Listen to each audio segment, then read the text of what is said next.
안녕하세요. 절세로 미래를 바꾸는 김현우 기사입니다.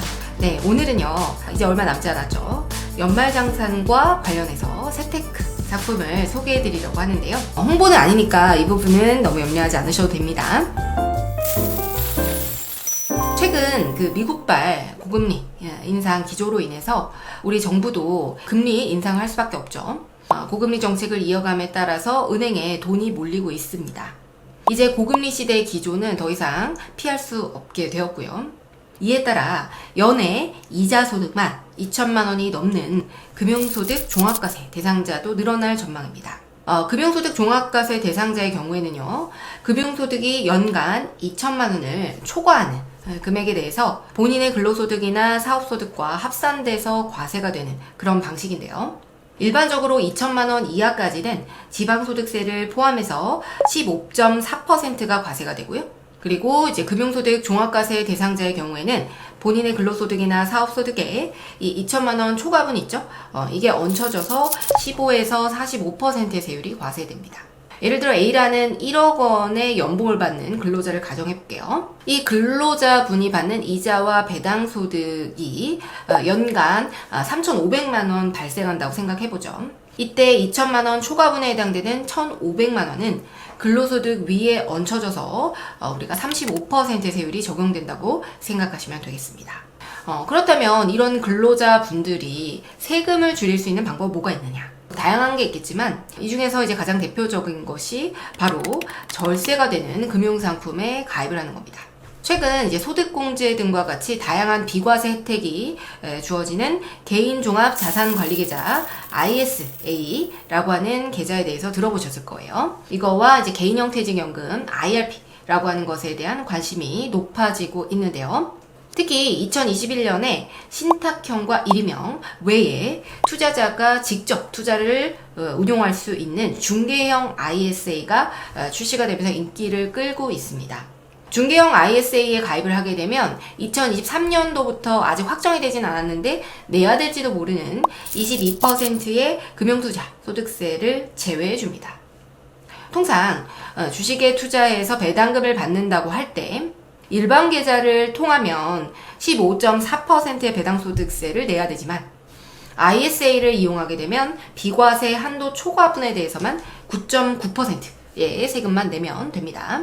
해외 주식을 하시는 경우에도 이 투자 수익이 250만 원을 초과하게 되면은 이 양도 차익에 대해서 22%를 양도소득세로 내야 되지만 ISA는 9.9%만 내면 됩니다. 다만 ISA는요, 직접적으로 이 해외 주식에 투자를 할 수는 없고요. 해외 주식형 펀드나 아니면 해외 주식 ETF 등과 같이 이런 상품에만 간접 투자를 할 수가 있습니다. 다음으로 개인형 IRP인데요. 이 부분은 제가 매년 연말정산 시기마다 늘 강조하고 말씀을 드렸었는데 안 하시는 분들이 많더라고요. 이제 개인형 IRP의 경우에는 세액공제 상품인데요. 최대 700만 원에서 1000만 원까지 이렇게 납입을 할 수 있고 이에 대해서 12%에서 15%의 세금을 세액공제해 줍니다. 물론 이 자금은 노후 자금으로 사용을 해야 되기 때문에 함부로 인출을 할 수 없다라는 단점이 있지만 어차피 적금 등을 가입해서 내 노후 자금을 마련하고 계신다면 이 상품은 기본적으로 여러분들이 가입을 하셔야 됩니다. 그래서 나라에서 700만 원을 저축하면 84만 원에서 105만 원 정도를 돌려주는 그런 아주 좋은 상품인 것이죠. 노후자금도 마련하고 세금도 절약하는 금상첨화인 상품이라고 할 수 있겠습니다. 가까운 은행이나 이제 증권사 등에 가시면 가입을 하실 수가 있고요.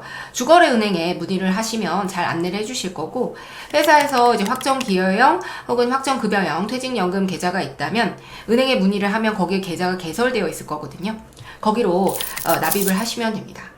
일시납도 가능해서 저는 이제 돈이 생길 때 1년에 한 번 700만 원을 일시에 납입해서 저축하고 있습니다. 추가로 이제 매년 연말정산을 할 때 고령자분들이 관심을 가지는 세테크 상품이 있는데 그게 바로 비과세 종합저축입니다. 일반적으로 예금이자나 주식에 대해서는 아까도 말씀드렸지만 15.4% 소득세가 부과되는데 이 비과세 종합저축은 이자 배당 소득세에 대해서 분리과세 등 감면 혜택이 아니라 5천만 원을 한도로 전액 세금을 부과하지 않는 비과세 혜택을 주게 됩니다. 비과세 종합저축의 경우에는 만 65세 이상 국내 거주자라면 가입을 할 수가 있고요. 최근 3년 내에 금융소득 종합과세 대상자에 해당이 된다면 비과세 종합저축에 가입을 할 수가 없어요. 단 금융소득 종합과세 대상자 여부는요, 가입 시점에만 따지기 때문에 우리가 비과세 종합저축에 가입을 하고 나서 금융소득을 일으키는 게 유리할 수 있다, 이렇게 보시면 되겠고요. 현재로서는 2022년 12월 31일까지로 이 가입분에 한정이 되어 있으니까 가입을 안 하시는 분들이라면 은행이나 뭐 증권사, 보험사 여기에 가셔가지고 가입을 하시는 게 좋겠습니다. 오늘 연말정산을 하실 때 유용한 세테크 상품에 대해서 알아봤는데요. 유용하셨을지 모르겠네요.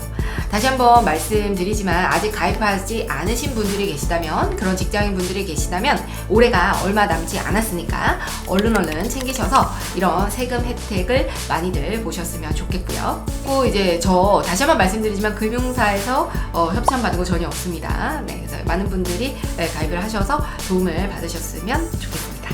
네, 오늘도 유용한 결세민이었습니다. 감사합니다.